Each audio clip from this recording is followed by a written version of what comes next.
Telugu YouTube ఛానల్లో మీ వ్యాపార ప్రకటనల కోసం 9154949554కి కాల్ చేయండి. నమస్తే, వెల్కమ్ టు కేటీవీ తెలుగు. నేను వసంత్. సో నిన్న ఆంధ్రప్రదేశ్ రాష్ట్ర వ్యాప్తంగా జరిగిన ఎన్నికల ప్రక్రియ అందరూ చూశారు.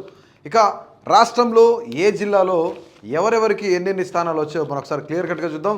అంటే కూటమి అత్యధికంగా మంచి స్థానాలు సాధించింది కాబట్టి కేవలం 11 స్థానాలకు మాత్రమే అధికార వైసీపీ పరిమితమైంది. ఇక 164 స్థానాల్లో కూటమి అభ్యర్థులు విజయం సాధించిన పరిస్థితి నెలకొంది. ఇక ముఖ్యంగా మనం చూద్దాం ఒకసారి ఏ జిల్లాలో ఎవరెవరికి ఎన్నెన్ని స్థానాలు వచ్చినాయి అనేది కూడా మనం ఒకసారి క్లియర్గా చూద్దాం. సో ఇక్కడ శ్రీకాకుళం జిల్లా మొదటిగా 10 స్థానాలు ఉంటే 10కి 10 స్థానాలు కూటమి క్లీన్ స్వీప్ చేసిన పరిస్థితి అయితే నెలకొంది. ఇక్కడ టీడీపీకి 8 స్థానాలు ఉన్నాయి. ఇక జనసేనకు 1, బీజేపీకి 1 స్థానం కూడాను ఇక్కడ నుంచి కూటమి అభ్యర్థులు క్లీన్ స్వీప్ చేసినట్టుగా మనకు తెలుస్తుంది. 10 out of 10 ఇక్కడ. సో ఇక రెండవ నగరం విజయనగరం జిల్లాలో దాదాపుగా 9 స్థానాలు ఉన్నాయి. 9కి 9 ఇది కూడా క్లీన్ స్వీప్ చేసిన పరిస్థితి నెలకొంది. ఇక టీడీపీకి 8 స్థానాలు, జనసేనకు 1 స్థానం. అంటే ఇక్కడ కూడా 9 out of 9 ఇక్కడ క్లియర్గా వీళ్ళు క్లీన్ స్వీప్ చేసిన పరిస్థితి నెలకొంది. ఇక విశాఖ చూసుకున్నట్లయితే మనం విశాఖలో కొంతమేర వైసీపీ ఇక్కడ ఒక 2 స్థానాలు గెలుచుకున్న పరిస్థితి నెలకొంది. ముఖ్యంగా విశాఖపట్నం చూసుకున్నట్లయితే టీడీపీ 8 స్థానాలు, అలాగే ఇక జనసేనకు సంబంధించి 4 స్థానాలు కైవసం చేసుకోగా ఇక బీజేపీ ఇక్కడ కేవలం ఒకే 1 స్థానానికి పరిమితమైంది. At the same time YCP 2 స్థానాలు గెలుచుకోగా దాదాపుగా ఇక్కడ విశాఖపట్నంలో 13 out of 15 గెలుచుకున్న పరిస్థితి నెలకొంది ఇక్కడ. సో ఇక విశాఖ జిల్లాకు సంబంధించి 15 స్థానాలు ఉంటే 13 స్థానాలు కూటమి అభ్యర్థులు గెలుచుకున్న పరిస్థితి నెలకొంది. ఇక తూర్పుగోదావరికి సంబంధించి తూర్పుగోదావరిలో దాదాపుగా రాష్ట్రంలో అతిపెద్ద జిల్లా తూర్పుగోదావరి జిల్లా. తూర్పుగోదావరిలో దాదాపుగా టీడీపీ 13 స్థానాలు కైవసం చేసుకోగా ఇక జనసేనకు సంబంధించి దాదాపుగా 5 స్థానాలు కైవసం చేసుకుంది. ఇక బీజేపీకి సంబంధించి కేవలం ఒకే 1 స్థానం. అంటే దాదాపుగా 19 out of 19 ఇక్కడ 19కి 19 స్థానాలు కూటమి అభ్యర్థులు గెలుచుకున్న పరిస్థితి నెలకొంది. ఇక మనం పశ్చిమ గోదావరి చూసుకుంటే పశ్చిమ గోదావరిలో కూడా దాదాపుగా ఇక్కడ కూడా క్లీన్ స్వీప్ చేసిన పరిస్థితి నెలకొంది. ఇక్కడ క్లియర్గా 15 స్థానాలు ఉంటే 15 స్థానాల్లో టీడీపీ 9 స్థానాలు, జనసేన 6 స్థానాలు కైవసం చేసుకున్నారు. ఇక్కడ 15 out of 15 వీళ్ళు ఇక్కడ కూడా క్లీన్ స్వీప్ చేసిన పరిస్థితి అయితే నెలకొంది. ముఖ్యంగా మనం చూసుకున్నట్టయితే ఇక్కడ తూర్పుగోదావరి, పశ్చిమ గోదావరిలో ఖాతా తెరవని పరిస్థితి. అట్ ద సేమ్ టైం ఇక్కడ శ్రీకాకుళంలో కూడా ఖాతా తెరవని పరిస్థితి నెలకొంది. విజయనగరం కూడా సేమ్ ఇదే రిపీట్ అయిన పరిస్థితి నెలకొంది. ఇక విశాఖపట్నానికి సంబంధించి కేవలం 2 స్థానాలు మాత్రమే అధికార వైసీపీ కైవసం చేసుకుంది. ఇక ఉమ్మడి కృష్ణా జిల్లాకు వస్తే ఉమ్మడి కృష్ణా జిల్లాలో దాదాపుగా ఇక్కడ కూడా కూటమి అభ్యర్థులు క్లీన్ స్వీప్ చేసిన పరిస్థితి నెలకొంది.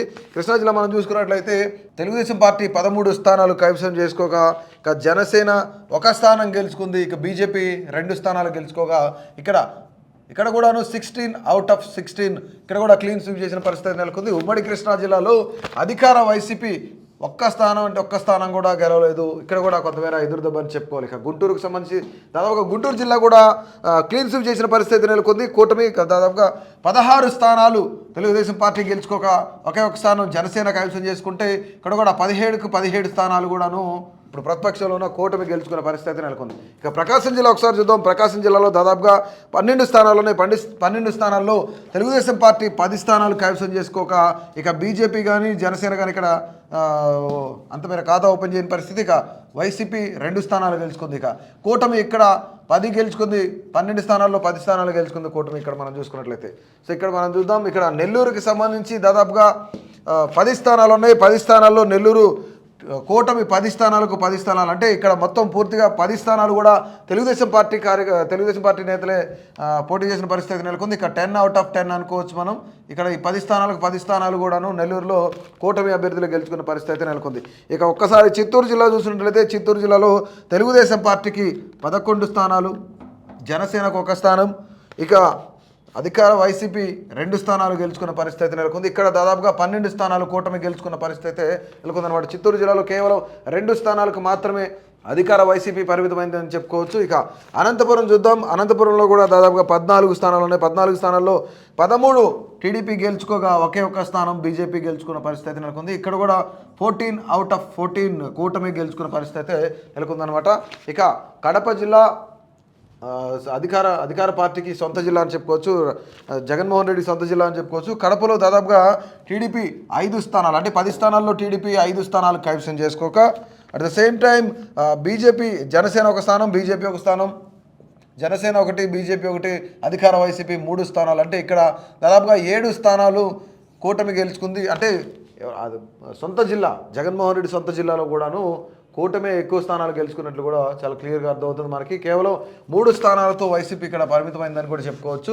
ఇంకా మనం చూసుకున్నట్లయితే ఇక చివరిగా కర్నూలు, ఉమ్మడి కర్నూలు జిల్లాలో దాదాపుగా 14 స్థానాలు ఉన్నాయి. 14 స్థానాలకు గాను ఇక్కడ 11 స్థానాలు తెలుగుదేశం పార్టీ గెలుచుకోగా బీజేపీ ఒక స్థానం గెలుచుకుంది. అంటే 12 స్థానాలు ఇక్కడ గెలుచుకున్నారు. మిగిలిన 2 స్థానాలు కూడాను అధికార వైసీపీ గెలుచుకున్న పరిస్థితి నెలకొంది. దాదాపుగా 12 స్థానాలు ఉన్న 14లో 12 స్థానాలు కూడా కూటమే గెలుచుకున్న పరిస్థితి అయితే నెలకొంది. ఇక ఇది ఓవరాల్గా దాదాపుగా 11, కేవలం రాష్ట్ర వ్యాప్తంగా ఉన్న అన్ని జిల్లాల్లో కూడాను కేవలం అధికార వైసీపీ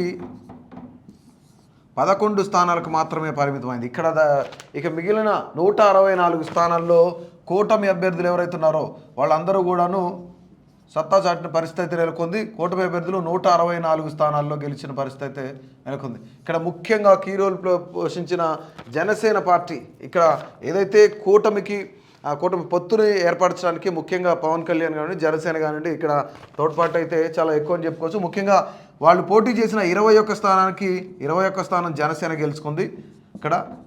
ఇక అలాగే ఎంపీ స్థానాలకు సంబంధించి 2 స్థానాలు పోటీ చేస్తే 2 స్థానాలకు 2 స్థానాలు కూడా 100% స్ట్రైక్ రేట్తో జనసేన ఇక్కడ దాదాపుగా ఇక్కడ వీళ్ళు విజయం సాధించినట్టు కూడా చాలా క్లియర్గా తెలుస్తుంది. ఇది జిల్లాల వారీగా 13 జిల్లాల వారీగా మనం చూసుకున్నట్లయితే దాదాపుగా శ్రీకాకుళం క్లీన్ స్వీప్ చేసింది, విజయనగరం కూడా క్లీన్ స్వీప్ చేసిన పరిస్థితి నెలకొంది. ఇక విశాఖపట్నంలో కేవలం 2 స్థానాలే అధికార వైసీపీ గెలుచుకోగా 13 స్థానాలు కూటమి గెలుచుకున్న పరిస్థితి నెలకొంది. ఇక ఈస్ట్ గోదావరిలో కూడా క్లీన్ స్వీప్ చేసే పరిస్థితి అయితే నెలకొంది. ఇక పశ్చిమ గోదావరిలో కూడా 15కి 15 స్థానాలు, అలాగే కృష్ణాకి 15 స్థానాలు కూటమి గెలుచుకోగా ఇక్కడ 17 స్థానాలకు గుంటూరులో కూడా 17 గెలుచుకుంది. అలాగే ప్రకాశంలో దాదాపుగా 10 స్థానాలకు 12 స్థానాలు కూటమి గెలుచుకుంది. ఇక నెల్లూరు జిల్లాకు సంబంధించి మనం చూసుకున్నట్లయితే నెల్లూరు కూడా క్లీన్ స్వీప్ 10 స్థానాలకు 10 స్థానాలు కూటమి అభ్యర్థులు గెలుచుకున్న పరిస్థితి నెలకొంది. ఇక చిత్తూరులో 14 స్థానాలు ఉంటే 12 స్థానాలు కూటమి గెలుచుకోగా ఇక అనంతపురం జిల్లాలో 14 స్థానాలకు 14 స్థానాలు కూడాను కూటమి కైవసం చేసుకుంది. ఇక కడప జిల్లాలో 10 స్థానాలు ఉంటే 10 స్థానాలకు 7 స్థానాలు కూటమి గెలుచుకున్న పరిస్థితి నెలకొంది. ఇక కర్నూలులో 14 స్థానాలు ఉంటే 12 స్థానాలు కూటమి గెలుచుకున్న పరిస్థితి అయితే నెలకొంది. ఇక ఇది రాష్ట్ర వ్యాప్తంగా ఉన్న ఉమ్మడి 13 జిల్లాల్లో కూడాను కూటమి తమ విజయదుందువి మోగించిందని కూడా చెప్పుకోవచ్చు. అధికార వైసీపీ కేవలం 11 స్థానాల్లోనే పరిమితమైందని కూడా చాలా క్లియర్ అర్థమవుతుంది మనకి. Please subscribe to KTV Telugu. KTV Telugu. KTV Telugu. KTV Telugu. KTV Telugu channel.